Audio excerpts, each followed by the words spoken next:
Hey, welcome everybody to the Inspiration Podcast with Stan. Hey, today, I'll tell you what, we're going to dive into something that I think is really critical, and that is the communication skills that are going to be needed to survive the new world of artificial intelligence. I'm working with several groups right now, and we're working on a lot of the blocking and tackling along basic communication skills that are going to be needed as we move forward into a new social disruption of artificial intelligence. So I'll tell you what, I think you're going to enjoy today.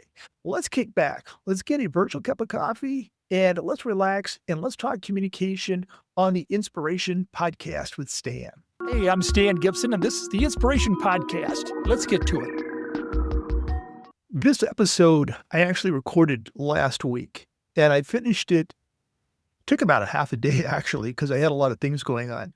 And about 4 hours later, I sat back and I thought, nah, I'm trashing this one. It's not hitting the mark. And if I don't want to listen to it, I don't think you want to listen to it either. And the reason it really resonated with me, though, as far as being able to get this right, is because we talk a lot about artificial intelligence. Now, this isn't probably going to go where you think it's going to go. I'm not going to sit here and intimidate you with artificial intelligence. Is it becoming something you need to adopt and adapt to? Oh, absolutely. Absolutely. I am all in on it. You better be, because every organization is saying, you know what, either get on board or you got to find the door. I think I was reading in an article last week with Accenture. One of the senior executives, I think they've taken about 70% of their employees through generative training on artificial intelligence. And they said those that just, aren't into it and it's not their vibe, they're showing the door. They're just being upfront and honest about it. Same thing with a lot of the displacements. I think, Amazon laying off 15,000 people and saying, yeah, it's because of AI. I mean, they're coming right out and saying, you know what, if we can find repetitive tasks that can be done by an agent, a bot, or something else, we're going to do that. But it shouldn't necessarily stop and scare all of us. You see, artificial intelligence is a part of the part. It's not a sum of the parts. When you look at what you do Monday through Friday, you've got, I don't know, I'm just making numbers up, 50, 100, 150 different things that you do. You can't do all of those. It can do some of them. And that's where I'm working with a think tank and a group of people that are putting together some proprietary software that goes in and looks at all the job descriptions and says, what percentage of these tasks can be repetitive and we can have artificial intelligence do them, but how much it needs a human touch? And how much time are we freeing up so that you can go ahead now and work on more value-added type task, whether that be working with customers, client relationships, marketing, etc. So it's not really about displacing people. It's about how do we collaborate? Because the thing about artificial intelligence is there are going to be a lot of bots. I mean, we're moving to agents, they call them. And there's going to be multiple agents in the room. They're going to be hyper-focused on solving problems. They're all going to work with one another, but somebody has to collaborate and organize these bots. Somebody has to organize the conversation. And that's where I believe that we need to get on board, because I think that a lot of what artificial intelligence is going to do, it's going to provide a lot of the IQ. But what it's not going to provide is the emotional intelligence. It's not going to provide the ability to think, to collaborate, to work across departments, to still meet face-to-face with a client, to give them solutions, to give them options. It's not going to do all of it. And that's where emotional intelligence has to take place, communication. So that's why I ditched the previous podcast, because it was more like a tutorial of all the communication classes that I'm teaching. And I got bored saying it, so I knew you were going to get bored listening to it. So I'm going to give you an overview today. So hang with me. In fact, the old The old podcast that I was working on was, I think, 48 minutes, 50 minutes. I don't even like to listen to myself for 50 minutes. So 30 minutes is about where I like to be on podcasts, where these are called solo casts, where we're just talking, having a conversation. If I have a guest, then I'll go 45 or 50 minutes because they're very interesting and we can really kind of, dig deeper, I think, when we have guests. So I want to talk to you a little bit today about some of the modules that I'm using when I do workshops. I've actually got 10 modules. And again, a lot of this is based around emotional intelligence, around, the ability to be able to survive, adapt, and adopt with artificial intelligence in the horizon. One of the first classes that we do is we go into self-awareness. We go into very deep levels of self-awareness.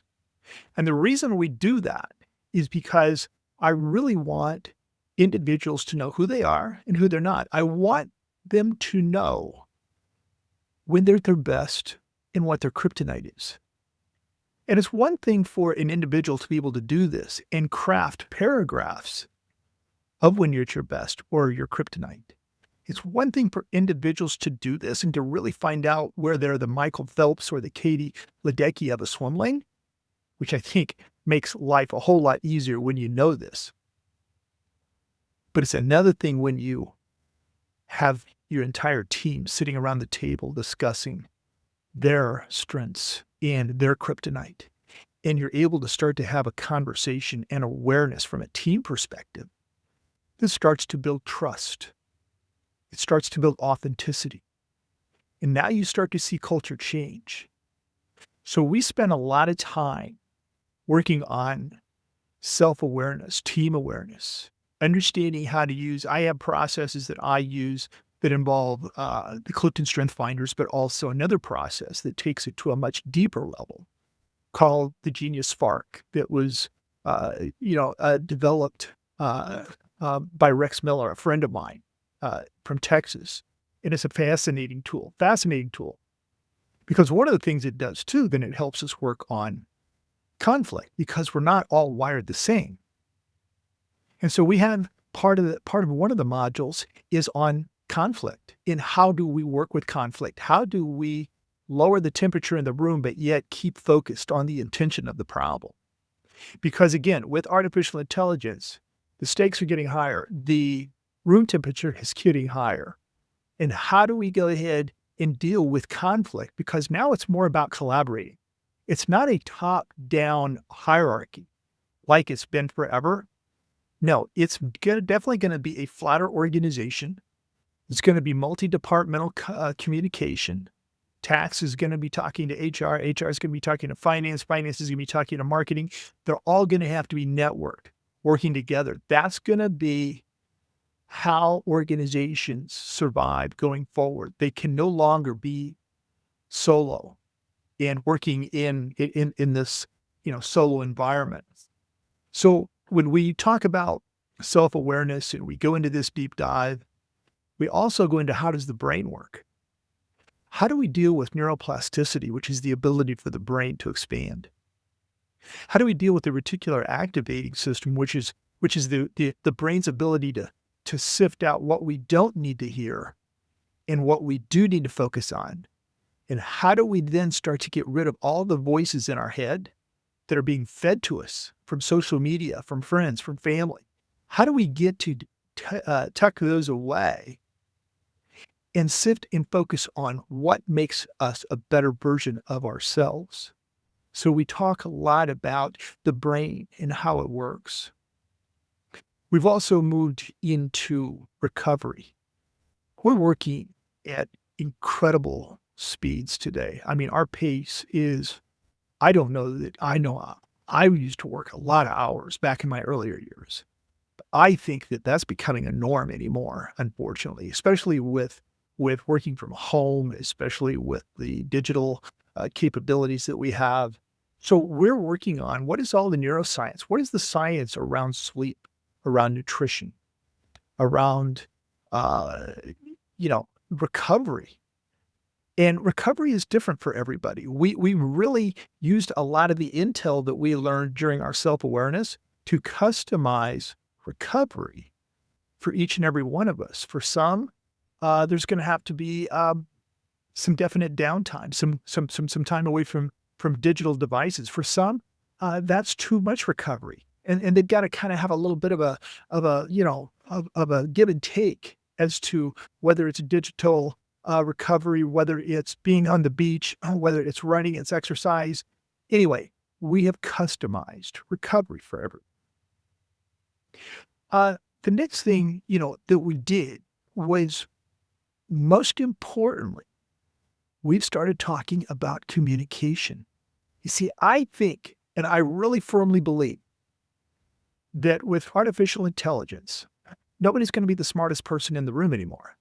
I think that we're going to have enough intelligence in the room to where we're not talking about who's the most intelligent. We're just talking, we're communicating. And, there's some basic blocking and tackling in one of the modules that I do about things like, how do you give an employee review? As simple as that is, how do you give an employee review? I was having lunch not too long ago with one of my mentors, and he was very, very senior executive at a Fortune 250 company, and he's a mentor of mine. And I asked him, I said, what do you think is one of the biggest challenges facing corporate America today? And he said, I think it's just in basic communication.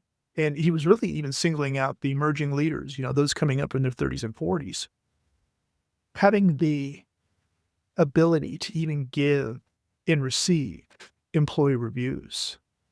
We're botching this. We're botching development right now. We're botching the ability to bring people along and train and develop. And so we talked a lot about, how do you start off the meeting in an employee review? How do you make sure that, there's psychological safety? How do you make sure that you're listening more than you're talking? How do you make sure that you've got,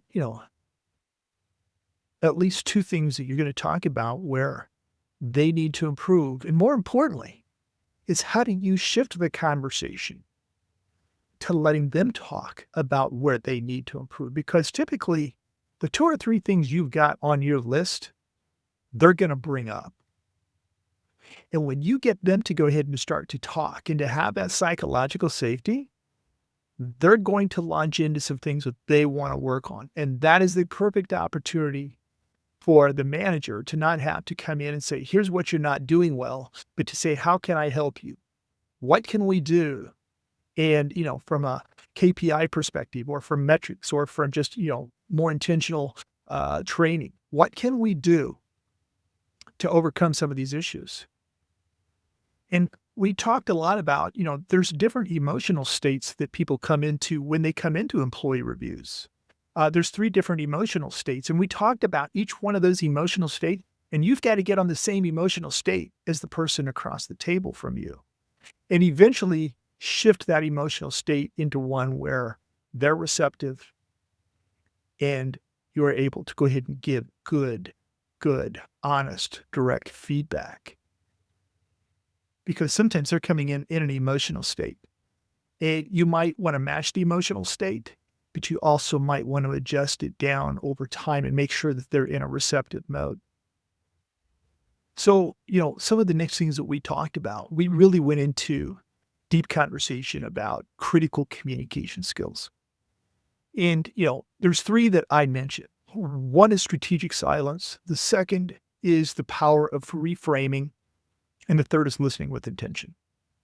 Now, I really believe as we look at this, the strategic silence, this is really, when we get to the pregnant pause, we get to the 3-second rule, we get to the point where there's uncomfortable silence.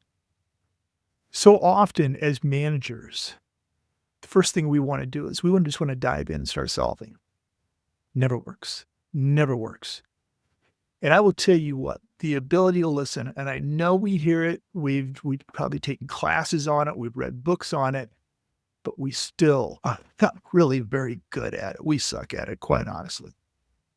And it's a learned skill. It's one of really, truly listening. I was working with a client, and she was just taking over a new job, and she was really worried about the first 90 days. And I work with a lot of clients, especially in their first 90 days of taking over a new job. How do you become successful in that first 90 days? And I told her, she's going to have to get comfortable. She's a high level executive. She's going to have to get more comfortable listening than talking, because the first thing you want to do is you want to come in and make sure that appear credible. But I asked her, I said, of all the best leaders you've worked for in the past, what's the one single trait that you admired most? And she said, they listened. They listened. And I said, yeah.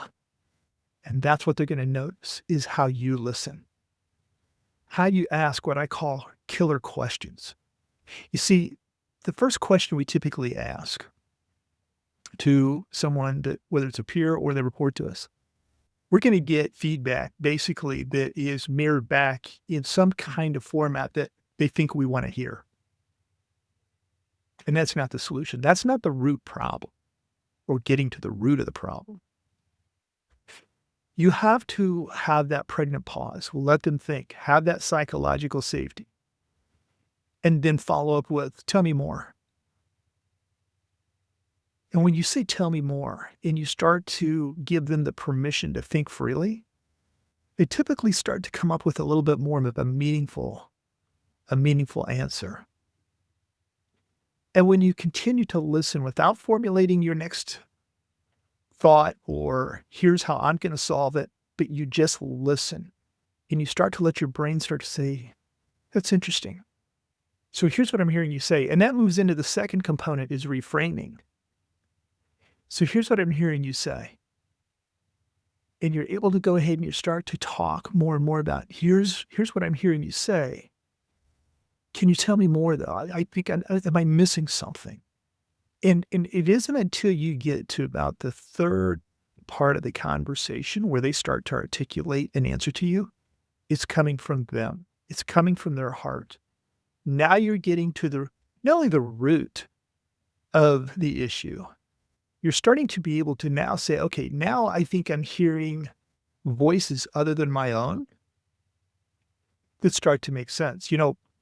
In one of my podcasts, I talked about, the fortunate experience, unfortunate of playing for a 1-10 football team in my freshman year of college. And although I redshirted, sitting on the sidelines, but being, a front row spectator of my sophomore year where they went from 1-10 to national championships, championship team, 12 months, unbelievable, just unbelievable. But one of the things I remember was the coach saying, well, I'm surrounding you with really good coaches. I do want you to understand something. Only until you communicate to us on Saturday afternoon during the game that you're either beating the person across from you or they're beating you. Only until we have intel and you're coming off the field and you're telling us what's going on, can we make adjustments. And that struck me because it's so critical today. How many organizations are working from the bottom up versus the top down? How many organizations are going out and saying, look, until I really understand your unvarnished opinion of what's going on, can I have a better understanding about whether we need to make adjustments or not? So this ability to listen, to have pregnant pauses, to say, I think I understand, but tell me more. What's the hardest part of this for you as you're dealing with this? How are you feeling about this situation? Have this compassion when listening and not just offering up. I will tell you, some of the best bosses I've ever worked for, they never really gave me an opinion. They had one, but they were listening. They were asking. They were absorbing. And that's where we need to go as leaders in order to be credible resources in a world of artificial intelligence. When leaders learn to coach, employees learn to lead. When leaders learn to coach, employees learn to lead. I coined that probably a couple of years ago, and I believe it more today than I even did then. So, we talk about these basic communication skills of the pregnant pause, of reframing. And the third one is just being present. Being present. We have so many things to do. I am a byproduct of being in the corporate world where I wasn't just running from one meeting to the next. I was leaving one meeting halfway through to join another meeting halfway over. And this was a repetitive cycle every day, all week long, no time for work. How can you be present? I was reading another article the other day about how executives are getting very frustrated at people bringing their digital devices into the room in meetings. And they're sitting there, they're texting, they're on their computer, they're doing this, they're doing that. And then the article went on to say, but the biggest predators of this, the ones that are probably, abusing it the most are the executives themselves. Nobody's present. Nobody's present. So this ability to say, okay, you know what? And this is a good part. This is why meditation is so good for you, because while we all can't keep a thought more than 3 seconds because we start, thinking about the grocery list, or we start thinking about anything and everything, meditation allows you the freedom to wander a little bit, recognize it, and come back into the present. And then you start to wander again and you recognize it and you come back into the present. It's an exercise. It's training to try to compress your mindset back into being focused and being present. How long can you do that? And in today's digital dementia, digital obese society, it's very, very hard to do. So these were just some of the things that we talked about. And, one of the final things that we went into that I found real interesting was we talked about communication across multiple generations within organizations or companies. We're working in an environment today where most organizations have people in their 20s, 30s, 40s, 50s, 60s, and I'm even seeing where some people in their 70s are wanting to come back into the workforce. And, it's a tight workforce to do that. But we're seeing 5 to 6 generations having to communicate. And that's a recipe for disaster if you don't understand how each generation communicates. Talked a little bit about, for example, baby boomers, and I would be part of that. Those are people going to be in their, mid, late 50s and, 60s. And right now it makes up about 15% of the workforce, about 15%. We talked about Generation X, Gen X. They're going to be probably, in their late 40s, mid 50s, really where a lot of managers are probably sitting today. It's about 31% of the workforce. And then the next in line are the millennials, probably in their, or early mid 30s or early 40s. And they actually make up most of the workforce, and that's 36%. And then Gen Y, Gen Z. Gen Z is the youngest, and they're in their 20s. And these are really some very eager, emerging leaders, as I call them. I love working with them. And, matching them up with seasoned leaders is just a blast. And so, looking at this, they've all got different communication styles. I mean, baby boomers, the older ones, the ones that, in my age range, phone calls, are still okay. Email, proper structure. I need to see a very well-written email, a face-to-face meeting. I need that kind of structure, in order to work through the day, work through the week. It's a collaborative generation. Very much, with a preference toward decision-making and building consensus. So you have to know this about the older generation, or the more seasoned, let me put it that way, the more seasoned generation, that's how they operate best. And then you move into Gen X, again, those in their 40s, 50, mid-50s or so, more asynchronous. They don't need that structure. And asynchronous just means that, they will adapt to Slack or Meets or any of these technologies that allow us to communicate via an application on the computer, and we solve problems without meetings. And quite honestly, I've adapted to that because I work with a lot of Gen X and millennials who do probably prefer this asynchronous environment. But again, it's not going to work well with Gen X. With the baby boomers. And so you've got to know a little bit about it. I mean, with the Gen X, again, asynchronous email change, they want to do this until face-to-face is absolutely necessary. Millennials, again, Slack, Teams, instant messaging, email, but, Please make it short, make it sweet. Texting, please text me. Text me. Don't call me. Text me. Whatever it takes to keep me insulated from communication, they prefer. And what's really interesting about that is just the generation below. The generation below, when I talked about Gen Z, they want the face to face. They are craving for mentorship. They are craving for face to face. When I sit in these and conduct these workshops, I'll have all the different generations in there, and it plays out just beautifully. I mean, if you're talking to, the youngest generation, the Gen Zs, and they're saying, "Yeah, I can't get any time with my boss." They want me to text them my issue or, get on Slack or do something. And, if I get some FaceTime, it's very, it's they're not present or it's just not real meaningful. So having this understanding about this is absolutely critical. It's absolutely critical to totally understand how each of the generations communicate best and have that conversation in a meeting where everybody can then say, okay, I understand that nobody is dissing me. Nobody is, ignoring me. This is just a way that we communicate. So as we move forward into this world of artificial intelligence, and we move into this environment where it's going to be, it's going to work at a very quick scale. It's going to, bots and stuff. The information they're going to come up with, the things, it's just going to be instantaneous. It really is. So we have to adapt to that as well. We have to adapt our leadership, our communication, our collaboration skills.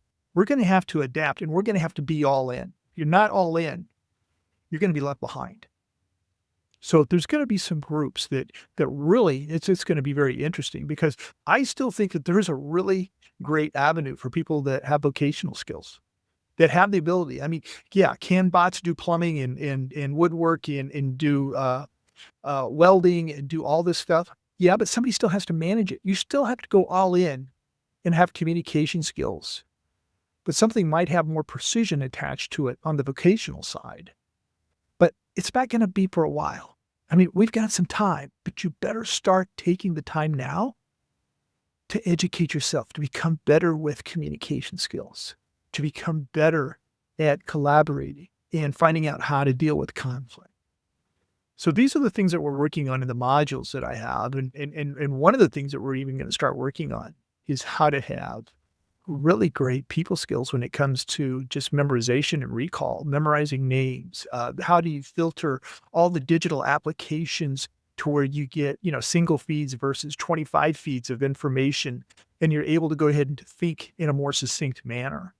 So, we're really working, I think, on this total skill package as it relates to how to be more effective in the generation ahead, because it's going to be different. It's going to be different. So those are a lot of the things that I just want to communicate. I feel that this was more of a conversation. I'm just telling you where the world, I see it going, and the things that we're going to have to work on to in order to be relevant. But I know you can do it. You've got this. You've got this. And if you're a little concerned with it, hey, reach out to me. Reach out to me, and we don't have to, necessarily create a specific relationship, working relationship, but I will tell you where you can get this information. Reach out to me at leadwithstan.com, leadwithstan.com, and we can have a conversation. I can tell you how you can start to amass this information, where the avenues are, in what we're talking about. So anyway, I hope you've enjoyed this, and we're going to talk a lot more about it. We're going to dive even deeper into some of the elements of artificial intelligence. And again, this needs to be our friend, not our enemy, because it's not going anywhere, but it's going to keep coming in waves at us. And we're going to have to find out how to just not be intimidated with it. Again, you can't do your job in totality. You can't. You have to manage it. You have to organize it. But if you are in a very repetitive job, yeah, you're going to have to adapt to a different way of working. So hang with me, everybody. Thank you so much. And I'll tell you what, I've enjoyed this. And again, reach out to me, leadwithstan.com. May you all live a rich and intentional life. Take care and have a great week. Hey, thanks for joining the Inspiration Podcast with Stan today. I tell you what, again, I know it's a lot of basics around blocking and tackling of communication, but again, I think it's absolutely the foundation of being able to have the emotional intelligence to move forward and to be able to survive in a world with a lot of uncertainty going ahead. As I mentioned, I've got a lot of tools that'll help you in your journey. Always feel free to go to leadwithstan.com. Leadwithstan.com. There, I'll be able to just get your information enough to where I know what you need.